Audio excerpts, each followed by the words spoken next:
Mutual funds are a type of investment schemes that pools together investors' money and invest it in different types of financial instruments such as stocks, bonds, government securities, gold, etc. Mutual funds are managed by professional investment managers called fund managers. These experts buy and sell securities on behalf of investors. The performance of the fund depends on the performance of the investment portfolio. For this, the fund managers spend a considerable amount of time on market analysis and for choosing the right stock to buy. Mutual funds are essentially a basket of many financial instruments that generate returns over a period of time. If an investor invests in a mutual fund scheme, he buys units of that scheme based on the net asset value (NAV) of that fund on the day of the transaction.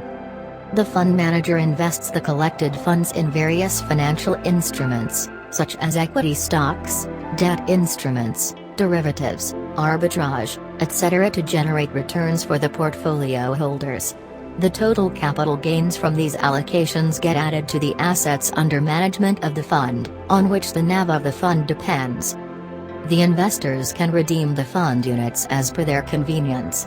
The units are redeemed on the current NAV of the fund, which would have probably be substantially higher when compared to the NAV at which the units were bought. This increase highlights your total gains on the investment. If the NAV at the time of redemption is not much higher than at the time of investment, it is suggested to remain invested in the fund, and wait for the market sentiment to move in your favor.